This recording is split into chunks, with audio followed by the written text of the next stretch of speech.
Alright, Bismillah ar-Rahman ar-Rahim, Alhamdulillahi Rabbil Alameen, wa sallallahu wa sallam ala Sayyidina Muhammadin wa ala alihi wa sahbihi sallam ajma'een.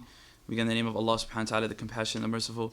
We ask that He send peace and blessings upon our noble and our beloved Prophet Muhammad sallallahu alayhi wa ala alihi wa sahbihi sallam. We ask Allah subhanahu wa ta'ala that He purifies our intentions and our hearts through His gentleness, His generosity, His mercy and His ease. Alright, Alhamdulillah Rabbil Alameen. Last time we were together, last week, we talked a little bit about the attributes of Allah subhanahu wa ta'ala. We talked about life. We actually began with power, qudra. And then we talked about irada, will. Then we talked about ilm, knowledge.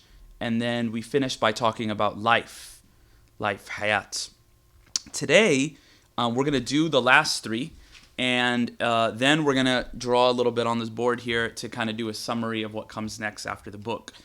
Which kind of goes back and summarizes all of them and speaks about the differences between the attributes. So inshallah, pay attention and we'll work through it together. So the next one in the list, this would be number 11. If you're keeping count, we're at number 11. As-sama', which translates to hearing. Hearing. Our author, Habib Muhammad, says, hearing is a pre-eternal attribute. Meaning it's an attribute that does not have a beginning, right? Pre-eternal. It's a pre-eternal attribute that subsists means within. Subsists within the essence of Allah Most High. Through it, meaning through this attribute, all existent things, all things that exist, are unveiled for Him or to Him. Most High. Okay, so I'm going to repeat because it's important that we understand the attribute, right? It's a pre-eternal attribute, meaning it didn't have a beginning, that subsists within His essence. Through it, meaning through this attribute, all things that exist are unveiled for Him. Right? Now, this unveiling, His hearing is different than our hearing, right? The author says that unveiling occurs without it having been hidden before.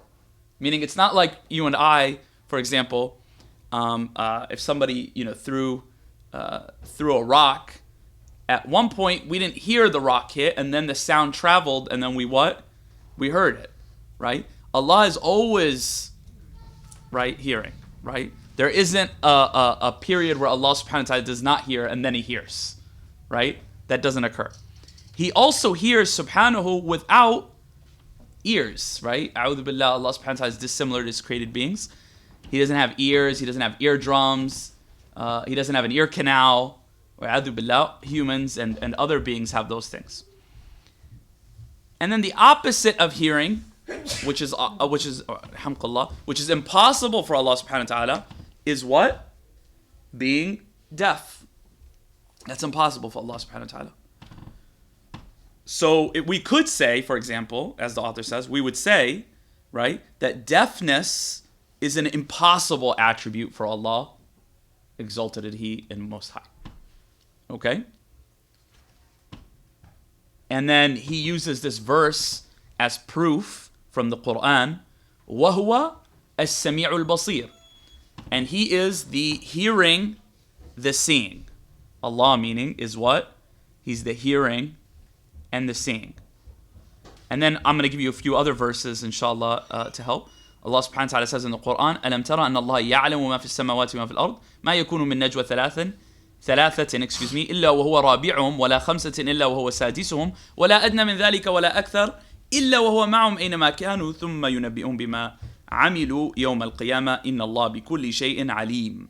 There is not an intimate consultation, there's not a private conversation amongst three, except that He, meaning Allah, is their fourth, nor five, except He is their sixth, nor less nor more, except He is with them wheresoever they may be. Wheresoever they may be. Subhanahu wa ta'ala. And then Allah subhanahu wa ta'ala says elsewhere in the Quran, قَدْ سَمِعَ اللَّهُ قَوْلَ الَّتِي تُجَادِلُكَ فِي زَوْجِهَا وَتَشْتَكِي إِلَى اللَّهِ وَاللَّهُ يَسْمَعُ تَحَاوُرَكُمَا إِنَّ اللَّهَ سَمِيعٌ بَصِيرٌ. Allah has indeed heard the statement of the woman who pleads with you concerning her husband. and carries her complaint to Allah. And Allah hears your discussion, for indeed Allah hears and sees all.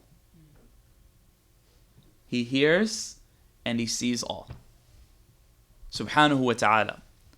Allah subhanahu wa ta'ala hears and sees all. Hears and sees all, subhanahu wa ta'ala. All right, let's do the next one, and then we'll take questions because they're related to one another.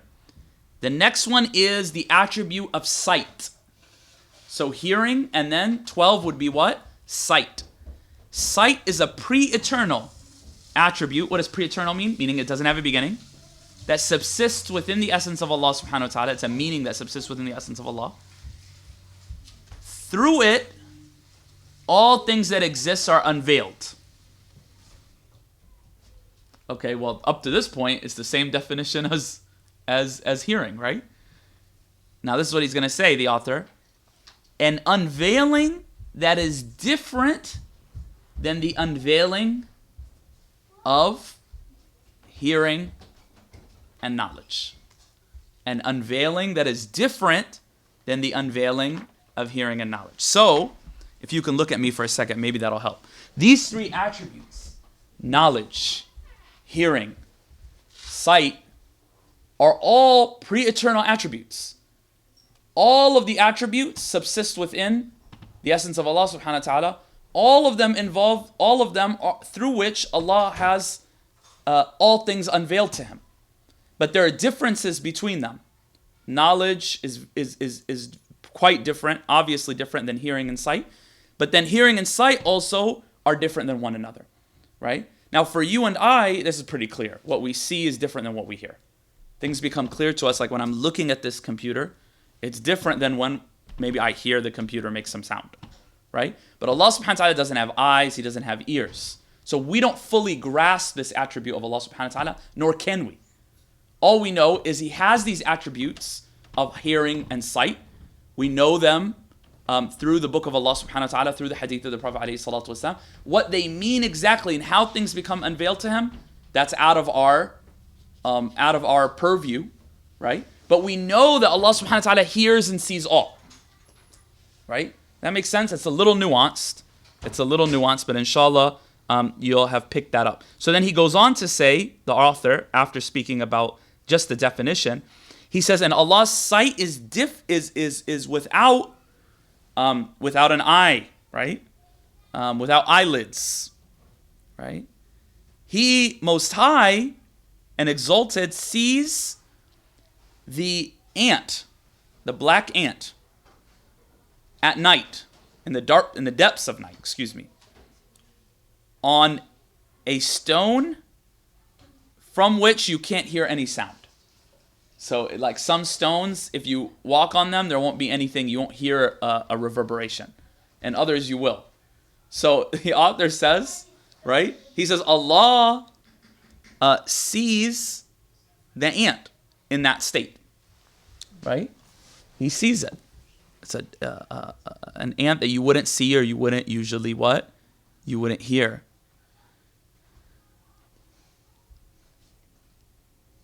And he says, then the other says, and he hears it, right? So not only does he see it, he then hears what you and I obviously cannot hear.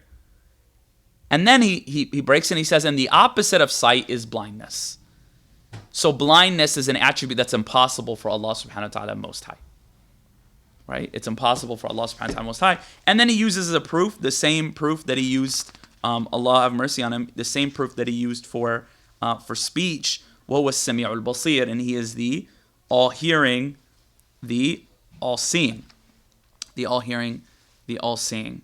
And then I also brought for you, Allah subhanahu wa ta'ala says in His holy book, قَالَ لَا تَخَافَا إِنَّنِي مَعَكُمَا أَسْمَعُ وَأَرَى. He said, don't be afraid, indeed I am with you, I hear and I see. That's what Allah subhanahu wa ta'ala said to Sayyidina Musa alayhi salam, when Sayyidina Musa expressed to Allah subhanahu wa ta'ala about the tyranny of Pharaoh, right? And coming in front of him and the tyranny that he might exude.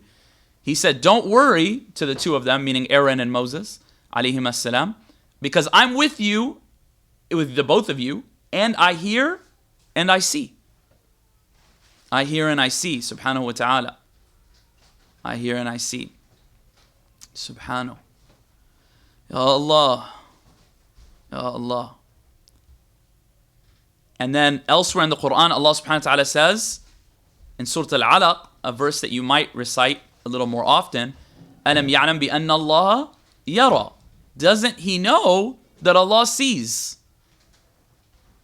And then Allah subhanahu wa ta'ala says in Surah At-Tawbah, وَقَلْ اعْمَلُوا فَسَيَرَى اللَّهُ عَمَلَكُمْ. Say to them, work, meaning do effort, put in effort, and Allah will see your work. وَرَسُولُهُ, and the messenger. وَالْمُؤْمِنِينَ, and the believers. وَسَتُرُدُّونَ إِلَى عَالِمِ الْغَيْبِ وَسَتُرَدُّونَ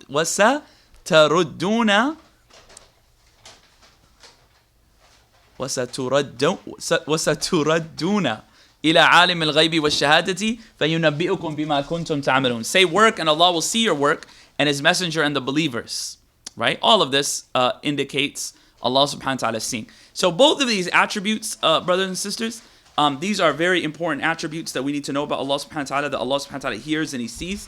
He has these attributes. And on a personal level, they should really impact us, because it tells us that Allah hears and sees everything we do. Nothing escapes Him. He sees us in public and in private. He hears us in public and private. He hears the whisperings of our own hearts. Right? Nothing escapes Him, subhanahu wa ta'ala. All right, any questions about these two before we move to speech? Yes, please, go ahead. No worries. You say it is unveiled to Him. Mm-hmm. Probably the wrong sense that I should be getting, like, something had happened and then it's unveiled. Yeah, that's right. You're right. You're absolutely right. And that's part of the limits of speech. So the sister was saying the word unveil, that's the word is being used in Arabic in Kishaf. In our understanding, it's like something's hidden and then it becomes what? Made manifest. But actually in the very definition, he says it's made manifest without ever having been hidden. Right? So it's the limits of speech, right? We can't describe Allah subhanahu wa ta'ala in our human speech. And that's why the best thing to describe Allah with is what He described Himself.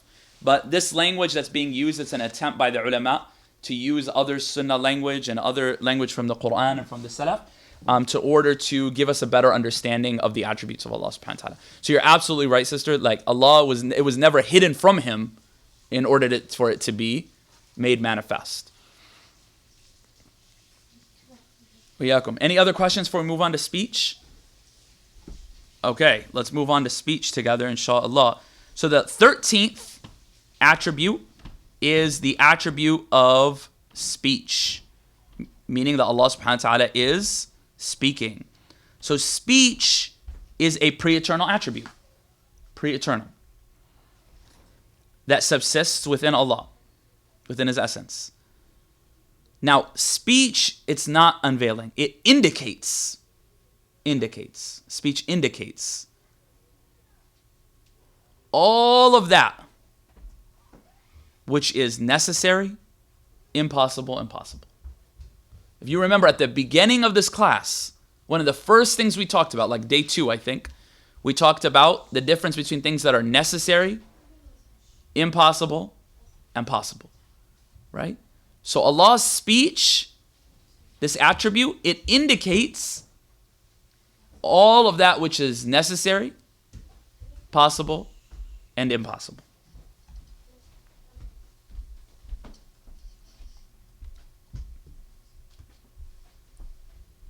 And so you see the difference between this and the ones that came before. The attributes that came before, He sees what?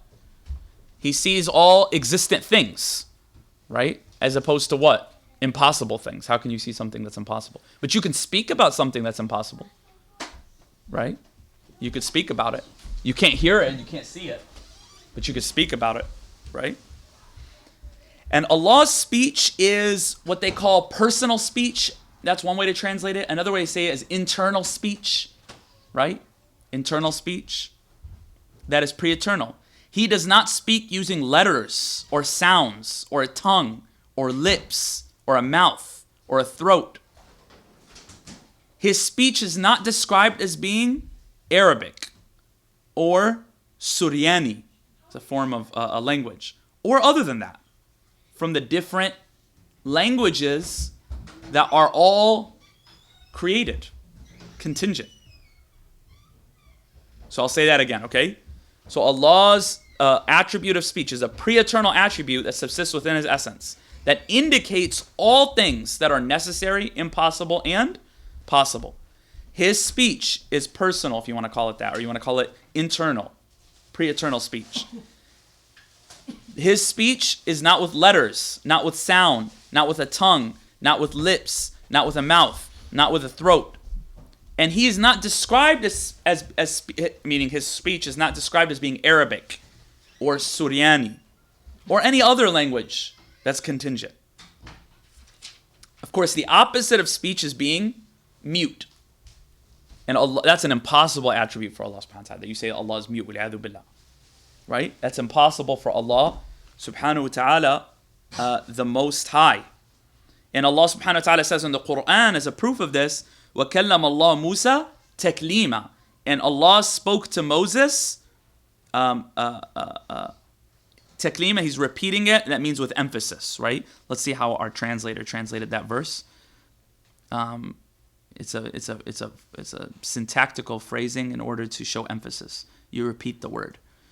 So he says here, let's see what he says as a translator. Okay, maybe he didn't. Maybe I didn't write it down. I think I did. Yep, here it is. He spoke to Moses directly. He says here. It's a form of emphasis. كلم الله موسى تكليما. Right? It doesn't translate exactly. Spoken to him. He spoke to him spokenly. No, he spoke to him meaning fervently. Right? There's an emphasis on the fact that he spoke to him.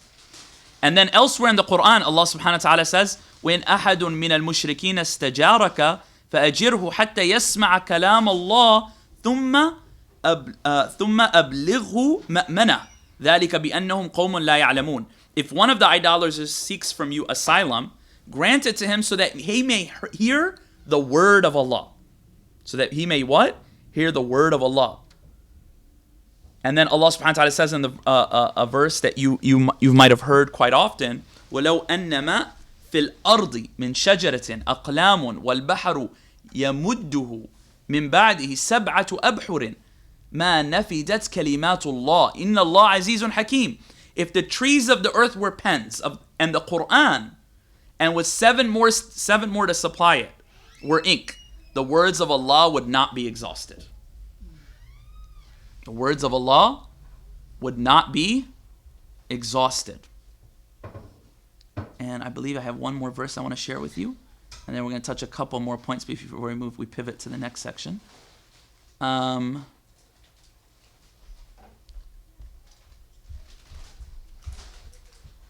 that's it. Okay, so a couple other things we want to discuss with you.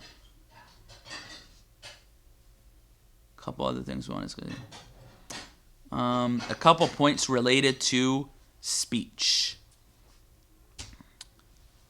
Okay.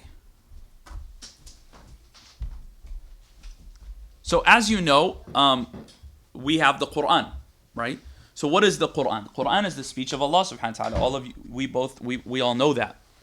Now they define the Quran in multiple different ways, right? The legal theorists, not the jurists, but the people who work with the theory behind the law, they define the Quran as the miraculous speech that was revealed to the Prophet Muhammad and was written in the mushafs. It was written in the mushafs, mushaf being the physical thing that was written down, and narrated to us by a large group, tawatur, and one worships through its recitation. So that's one way to look at the Quran. Now, the specialists of Aqidah, they say that the word Quran is used for two different things, right? Number one, it's what we just talked about. The personal, internal, pre-eternal speech of Allah, right? So it's the internal or personal, pre-eternal speech of Allah in His essence, neither through letter nor sound. So we call that the Quran. But we also call the Quran the pronunciation that we know. So if somebody sat down right now and started reciting Quran, you guys would call that what? Quran. Now you and I both know that that Quran that he just said is spoken, right? Through letters, right? It was created. We're hearing it. So, but the speech of Allah is not created, right? So the word Quran refers to both of those things, right? It refers to both of those things. So now outside of classrooms, it is not okay for you to say, like to point to a mushaf and say like, hey, that's created, right? Of course we know it's created. But out of adab with Allah, and so there's no confusion that you're not saying Allah's speech is created, we don't say that, right? So when Sayyidina Aisha said that what's between the two what do they call that? The two book binds of the mushaf is the speech of Allah. We affirm that to be true, right? Obviously, ink is created. Obviously, papers are created. Obviously, book binding is created. Obviously, those things are created, right? And in a classroom, we can say that because we're trying to clarify. But outside of a classroom, we don't say that, right? We don't say that because it's bad adab with Allah subhanahu wa ta'ala. Allah's speech is uncreated, right? Even if the pronunciation that we have is. Okay?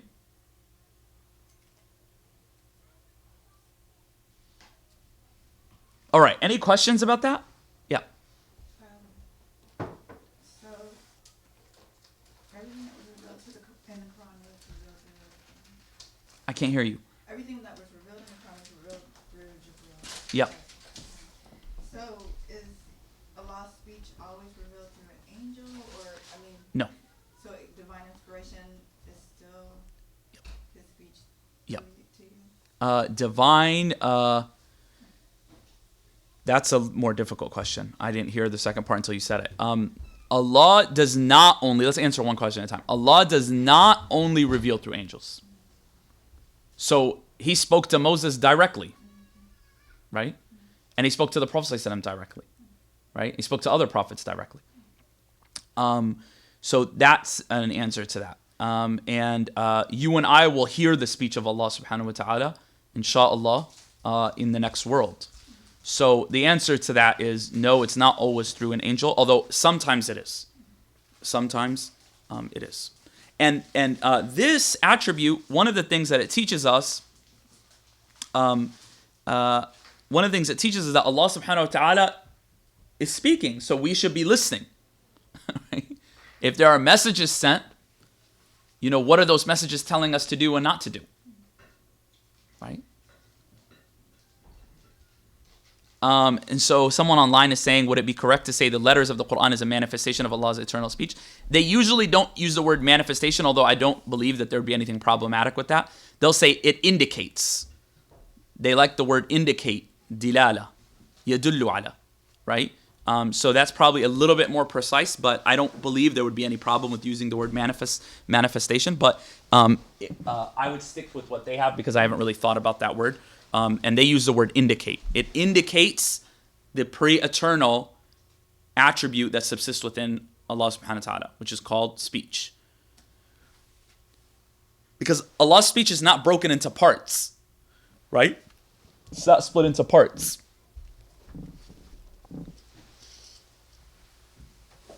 So what's the answer of divine inspiration? Allah can speak to, Allah can do that.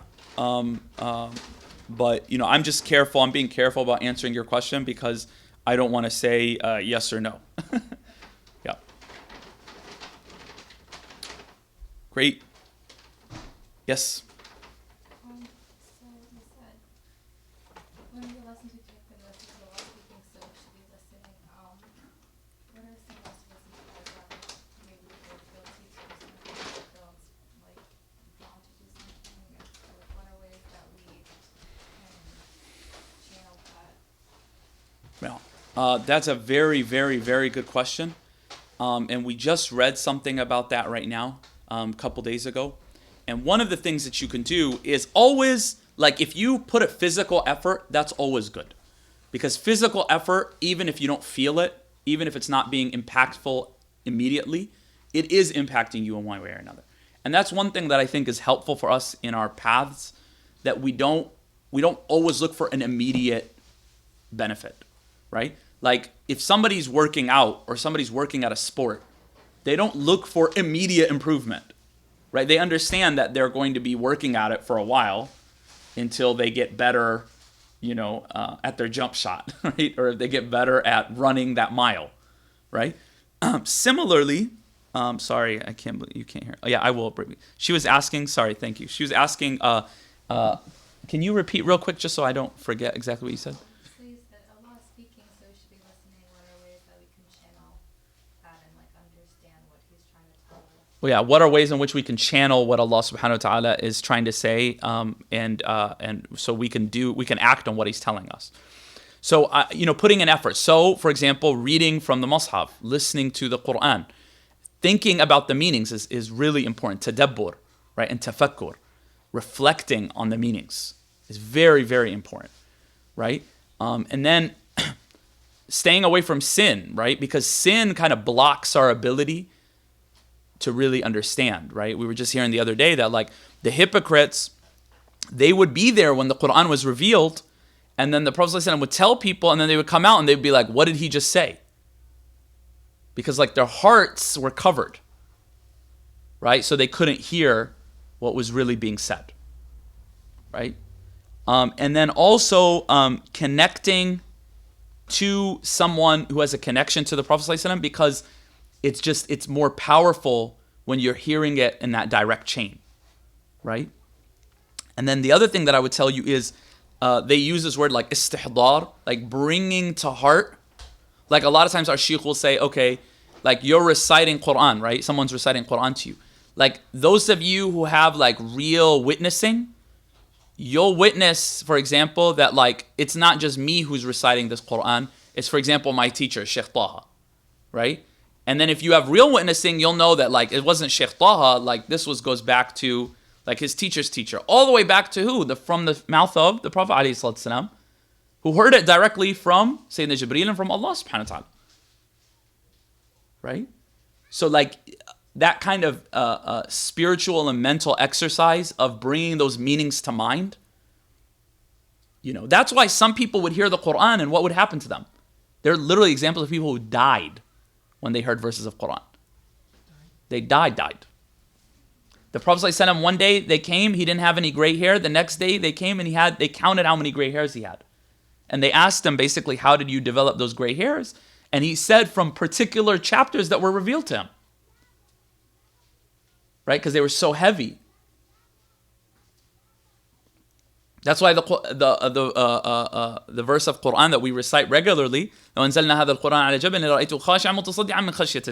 if we had revealed this Quran upon a mountain, you would have seen it crumble, right? And just totally be destroyed out of awe of Allah.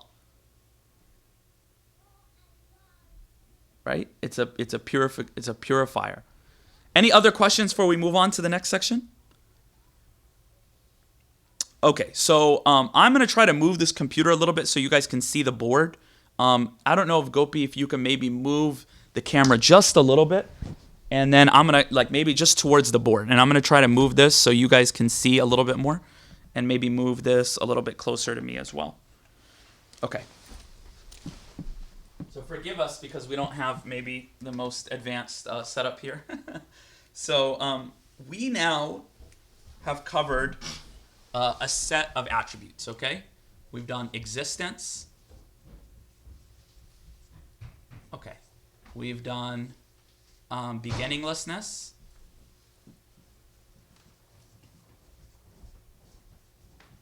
We've done endlessness. We've done, I believe in the order we did it is we did dissimilarity. Dissimilarity to created beings, right? We did we called it We didn't call it without need with you guys. That's what I called it with the younger kids. We called it self-subsistence.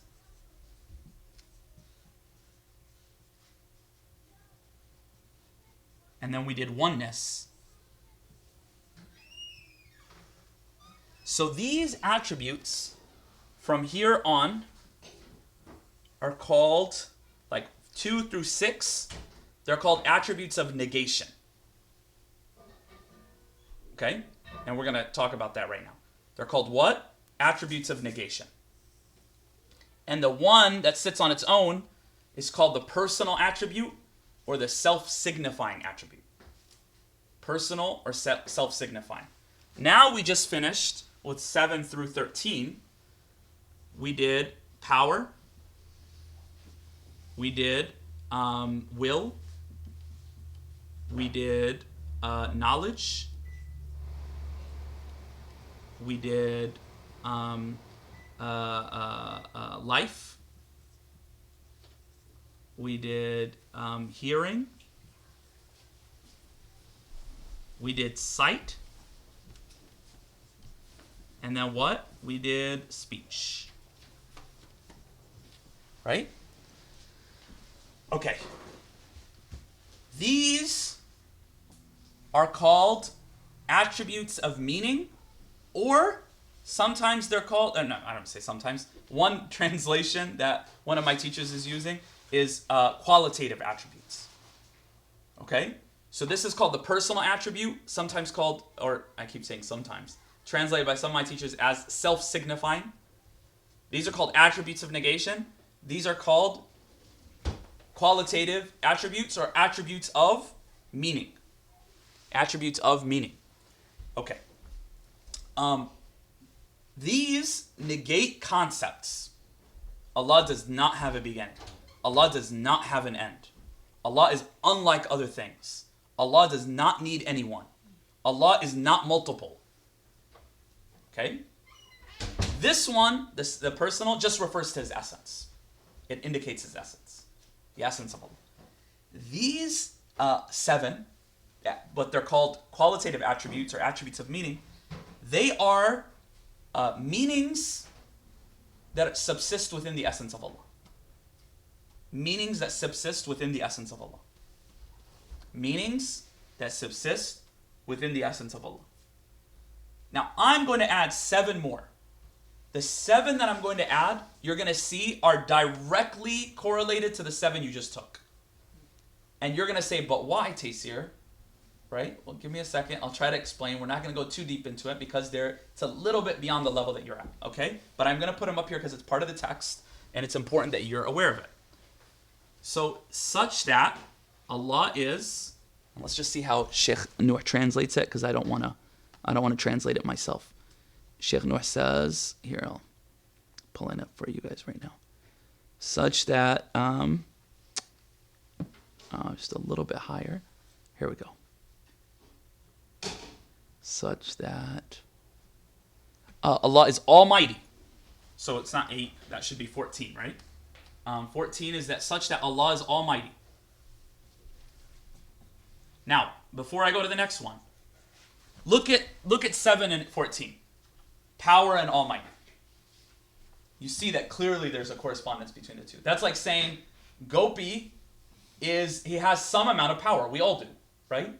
So my saying that Gopi is powerful, you see there's some nuance between those two words, but there's a lot of overlap, right? Okay? Okay, the next one, 15, is that he's all willing.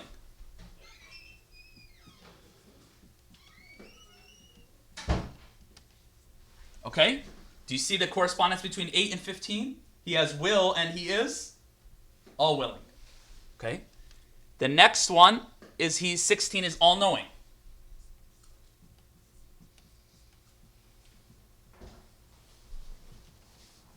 Well, we just said 9 was knowledge, 16 is all knowing. That's like saying, again, you all have choice in this room, right?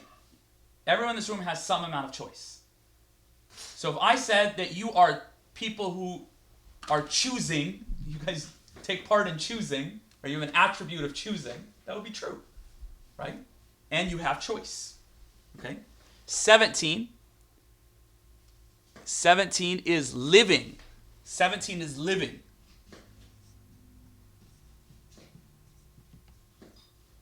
Life and living. Life was number 10, living is number 17. Right? Now, that's the one that's probably clearest for you. All of us in this room have life.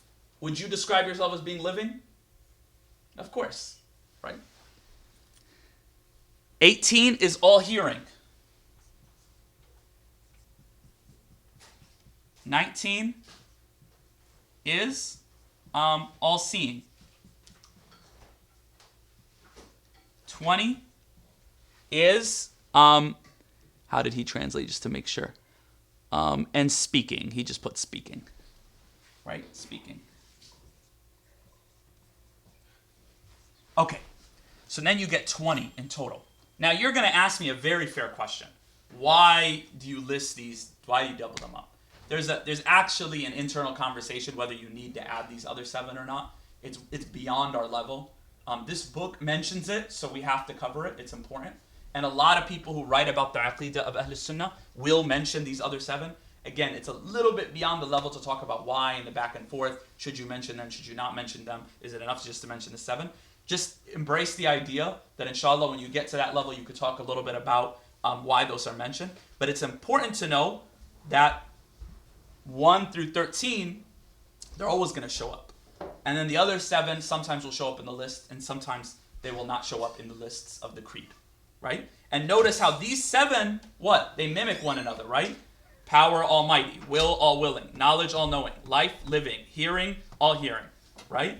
The only one that's going to seem like, well, why is it repeating hearing? Because the word for the ability to hear is the attribute of hearing, right? So it repeats as all hearing, right? Sight, all seeing. Speech, speaking. So if I can go back, inshallah, if you can move the camera back, so we can finish up the class, because we're getting close. Okay, so our author says, so we can go back to what our author says, okay? Our author says,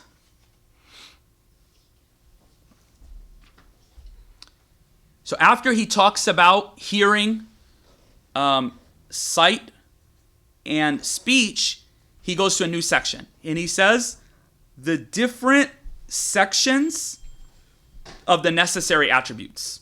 And that's what he does, right? He doesn't list these out again, but he's going to talk about each. Remember how I told you each one has a name? Each one of these sections has a name. So he's going to talk about the names of each one of these sections. So he says, the necessary attributes, these are necessary for Allah, rationally necessary attributes of Allah, are of 4 types. So you should write these 4 types down in Arabic, and then I'll give you their English. Nafsiyya. Nafsiyya. Nafsiyya. And nafsiyya is this one that's up here. Can you look up here for a second? Nafsiyya is this one, which we can translate as the personal attribute, or you could translate it as the self-signifying attribute. And there's only one attribute that's like that, and it's called existence. I'm really confused. Yeah. So those 3 are like self-signifying. Wait, can you you gave like a general term for each section? Mm-hmm. Can you please repeat that? Sure. So we're going to start with this one. That's what we're doing right now. So this one's called in Arabic nafsiyya. Oh, okay, that's what you're doing. Yep, that's what I'm doing, right? It's called nafsiyya. Okay. Nafsiyya. It's okay to ask those questions. This one's called nafsiyya. And in English, we can call it the personal attribute, or we can call it the self-signifying attribute. Then the next section is called in Arabic salbiya. Salbiya. If this one was called nafsiyya, the second group is called salbiya, which we translate as attributes of negation. Attributes of negation. You said they negate. Say that again? They said they negate. Which? They negate certain things from Allah subhanahu wa ta'ala. They negate that He has them, like beginning. Well, we're actually going to come to that. He's actually going to define each section. Okay, and then the third section, which we just finished today together, right? These 7, they're called Sifat, meaning attribute. Ma'ani. Ma'ani. So the first one was sifa nafsiyya. The second one was sifat salbiyya. This one's called sifat ma'ani. Attributes of meaning. Attributes of meaning, which you can also translate as qualitative attributes. Qualitative attributes.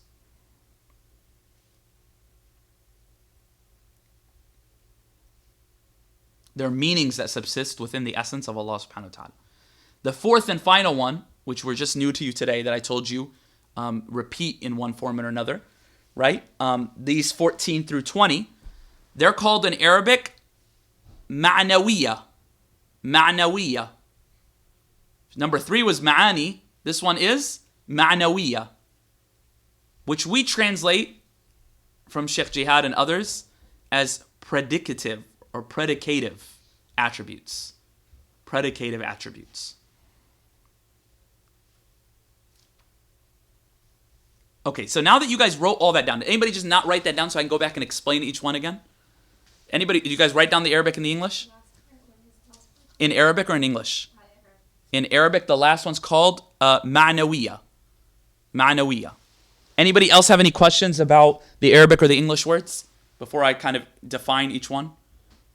Okay, so the author, Allah yahfadhu, he defines each one. So he says, the nafsiyya, also known as the personal attribute or the self-signifying attribute. This is an attribute which, without it, you would not be able to even imagine the essence of Allah subhanahu wa ta'ala. And that is existence. It's an attribute that without it, you wouldn't even be able to imagine the essence of Allah subhanahu wa ta'ala. And there's only one of it. There's only one in this category, and it is what? Existence. All right, any questions about that one before we move to the second one? You said sifat means attribute? Sifa is the singular for attribute. Sifat is the plural. Sifa is the singular for attribute. Sifat is the plural. So this we would say like sifa nafsiyya, because there's only one. We can't say sifat nafsiyya because there's only one. Okay, what about the second category, sifat salbiyya, the attributes of negation?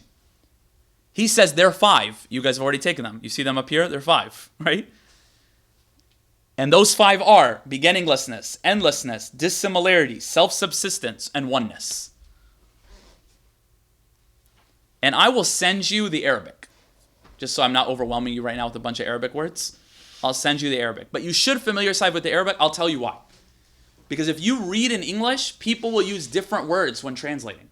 Like, think about how confusing if you were reading a book on theology, on creed, and people started using different words than this. You'd be like, wait, what's going on? That's not what I learned. The Arabic is the same, but the translators are going to use what? Different words, right? And it was called negation. They were called attributes of negation. Why? Because they negate. They negate, right? From Allah subhanahu wa ta'ala, any imperfections that are not becoming of Him. They negate any imperfections that are not becoming of the divine Allah subhanahu wa ta'ala. So these 5, they're the most important. Is these the only 5? No, of course not. There are other things that we negate from Allah subhanahu wa ta'ala. But these 5 are the most important. They're the cornerstone. Beginninglessness negates a beginning. Endlessness negates an end. Dissimilarity negates any similarity. Self-subsistence negates any need. Oneness negates multiplicity.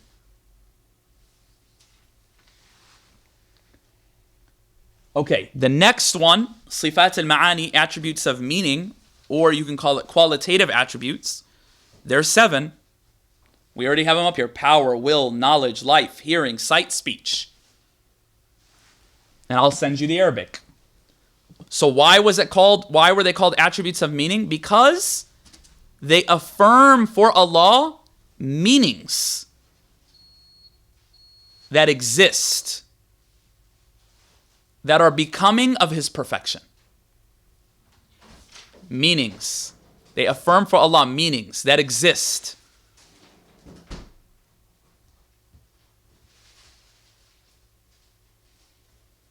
That are becoming of His perfection.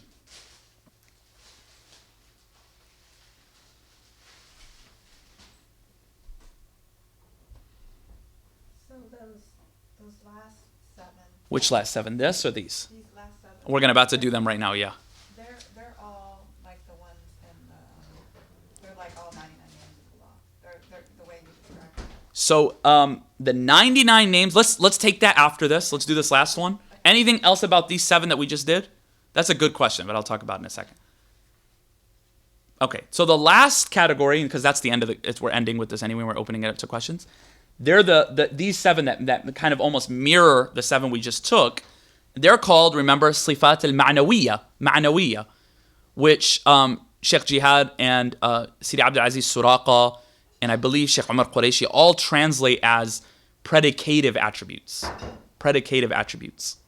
And they are also 7, such that Allah is Almighty, all-willing, all-knowing, living, all-hearing, all-seeing, speaking. And He doesn't define these. We know what He says? He says these attributes are entailed. In other words, if you believe in this, look up here for a second. If you believe in the qualitative attributes, the attributes of meaning, then these are just entailed by them, right? And I know this is a little bit, like that last part is a little bit beyond your level, but it's in the text. So we need to cover it. And just think of it as a first step, okay? You've gotten pretty far. I mean, the point that you know all the way up to here is great. So inshallah, the next time you see this material again, it will become even more clear, okay? So let's answer the sister's question, and we'll see if there are any others. So the sister's question is, how do these correspond to the 99 names? So first of all, the reason we say the 99 names, the reason Muslims know that, is because there are ahadith that say Allah has 99 names. Now, one point. The hadith don't all match, meaning that some hadith have 99, the other 99 in the next hadith might be a little different. So like the ulama say, if you actually count the number of names named by Allah about Himself in the Quran or in the hadith of the Prophet ﷺ, it numbers more than 200. So that's number one. It's not just 99. Okay? 2, the relationship between attributes and names is a little bit complicated, but some can say, yes, these are names of Allah subhanahu wa ta'ala, but probably more, how can I put this? More precisely, we would call these attributes. These do correspond with the names, exactly like the sister said, right? Because the sister said, she's like, well, these last group, is this basically like the names? Yeah, Allah, we would say these are like His names. He's the Almighty, the All-Knowing, right? But I don't want to get into the difference of, is it an attribute, is it a name, because it's a little bit beyond the level, right? But she's right, exactly right, that we would say these are names of Allah subhanahu wa ta'ala. And it's good that you were able to pick up on that. Okay, any other questions? Yes, please. So the attribute of speaking, number 20, so that means He's always speaking. Always. Just like right now, just before this, you heard, you were asking questions to Sheikh Abdul Karim about His love, right? Allah's love. And we said Allah's love, what? It's always. It's not like Allah's love changes or now He loves more than He used to before. Allah's constant. Allah is constant.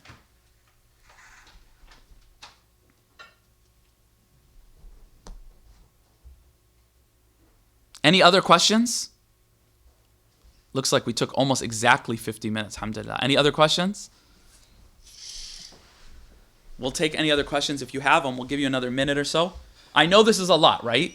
So you're going to have to review it. You're going to have to review it. You need to think about it, right? Ask questions. It's very important to ask questions.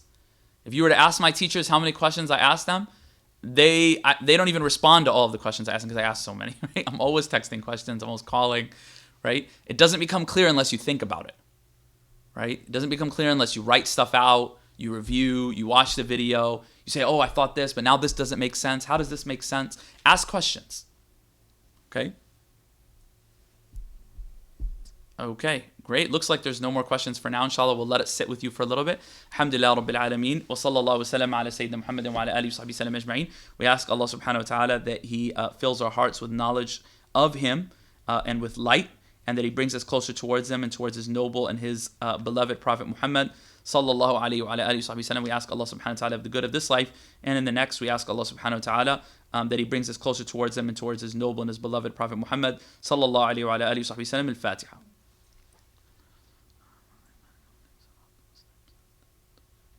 آمين.